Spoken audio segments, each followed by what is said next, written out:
अस्सलामु अलैकुम वरहमतुल्लाहि वबरकातुहू। दोस्तों, आपकी स्क्रीन पर ये जो लेडी की तस्वीर आप देख रहे हैं, ये कुछ दिनों से पूरे सोशल मीडिया पर बहुत ज़्यादा वायरल है। आखिर इसने ऐसा क्या किया है? आखिर ये कौन है और ये कहाँ से आई है? जी हाँ दोस्तों, इस लेडी का नाम है सीमा हैदर और ये हमारे पड़ोसी मुल्क पाकिस्तान की रहने वाली है और पाकिस्तान में रहती है और इसके 4 बच्चे हैं और ये पहले से ही शादीशुदा खातून है।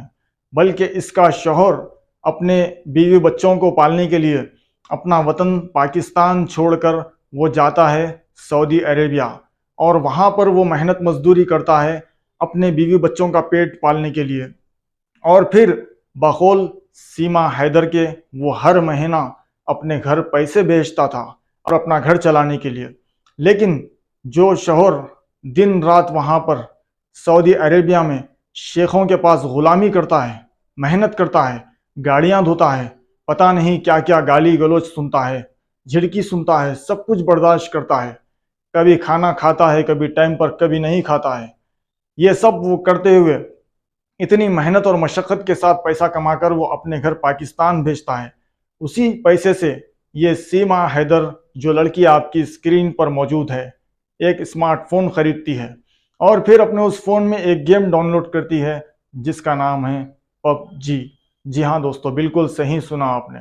और इस गेम को वो खेलने लगती है और खेलते ही खेलते वो दूसरे लोगों को अपने साथ में ऐड करती है और फिर उनके साथ गेम खेलती है और खेलते हुए साथ में आपस में गपशप होती है, बातचीत होती है। और फिर जब गेम ख़त्म हो जाती है तब आपस में ये लोग पर्सनल चैट करते थे और उसके बाद फिर ये लोग पर्सनल कांटेक्ट में हो गए।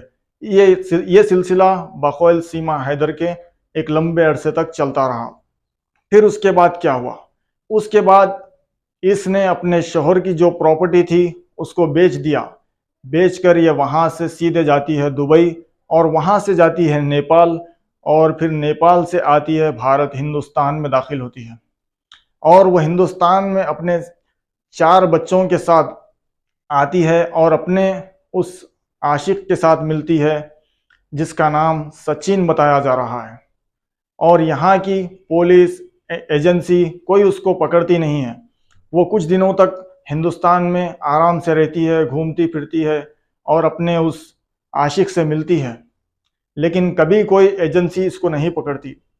लेकिन ये जो सीमा हैदर है, ये जाती है एक एडवोकेट के पास, लॉयर के पास, अपने कुछ हिंदुस्तानी दस्तावेज, आधार कार्ड या कोई डॉक्यूमेंट्स बनाने के लिए। तब वो एडवोकेट पुलिस को इत्तला देता है कि ये पाकिस्तानी है। तब जाकर ये सुर्खियों में आती है और उसके बाद फिर आपने पूरे सोशल मीडिया पर इसकी दास्तान और इसकी कहानी सुनी है।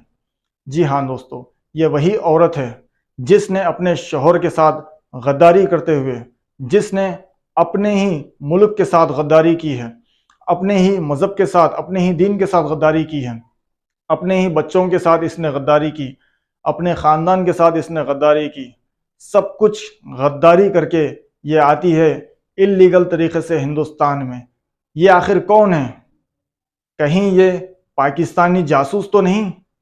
इस पर हमारे देश की एजेंसियों को सोचना चाहिए और इस पर कड़ी से कड़ी कार्रवाई करना चाहिए और इस पर तहकीकात करना चाहिए कि आखिर ये पाकिस्तानी लेडी यहाँ पर क्यों आई है, इसके पीछे का मकसद क्या है। कहीं पाकिस्तान की आईएसआई की कोई साजिश तो नहीं? कहीं पाकिस्तानी जो टेररिस्ट ऑर्गेनाइजेशंस है उनकी तो कोई साजिश नहीं?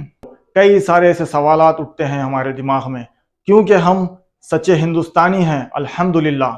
हमने पठानकोट देखा है, हमने संसद पर हुए हमलों को देखा है, हमने पुलवामा देखा है और हमने 26/11 को भी देखा है। इसी के बीच इसी चीज़ों को मद्देनज़र रखते हुए हमको ये सीमा हैदर जो है, जो अपने एक गैर मुस्लिम आशिक के लिए वहाँ से आने का दावा कर रही है, इसके पीछे कहीं कोई साजिश तो नहीं? एक अच्छी तरीके से पूरी तहकीकात करनी चाहिए। और जब हमारे देश की, भारत की पुलिस को पता चलता है तो इसको पकड़ते हैं और कुछ दिनों तक अपनी कस्टडी में रखते हैं, फिर इसको आज़ाद कर देते हैं।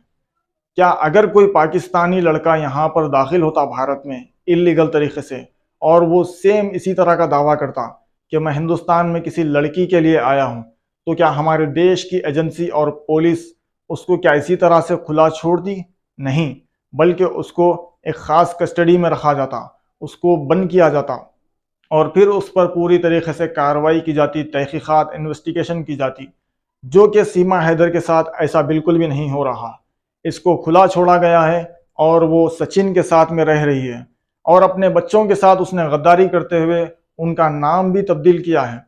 ना सिर्फ उसने अपने बच्चों का नाम तब्दील किया है, बल्कि उसने अपने ही बच्चों का धर्म यानी दीन इस्लाम उसको भी तब्दील करते हुए उनको हिंदू मज़हब कबूल करने पर मजबूर किया है, हिंदू मज़हब कबूल करवाया है।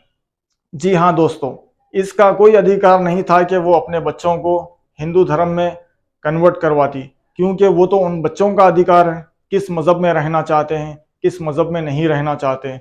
वो पैदा हुए मुसलमान घर में, उनका बाप मुसलमान, और फिर ये ज़बरदस्ती करते हुए अपने बच्चों को खुद हिंदू बनती है और अपने बच्चों को भी हिंदू बनवाती है। ये जिस मज़हब पर पैदा हुए बच्चे उसी दिन पर इसको छोड़ देना चाहिए था, लेकिन इसने ऐसा नहीं किया। और ये कहती है कि मैं सिर्फ 5वीं क्लास पास हूँ, जबकि ये इंग्लिश अच्छी तरीके से बोलना जानती है, सिंधी लैंग्वेज अच्छी तरीके से बोलना जानती है, उर्दू और हिंदी पे उसको अच्छी खासी महारत है। तो ये कैसे 5वीं क्लास पास होने का दावा कर सकती है? इस पर मुझे शक होता है और हमारी देश की एजेंसियों को भी चाहिए कि इस पर कड़ी से कड़ी कार्रवाई करे और इसके बच्चों को अपने वतन वापस भेज दे, पाकिस्तान, इनके असल जो वालिद है उनके पास। सीमा हैदर को अपने हैदर जो उसका हस्बैंड है, जो सऊदी अरेबिया में काम करते थे, उनके पास हिंदुस्तान की गवर्नमेंट को चाहिए कि वो वापस भेज दे।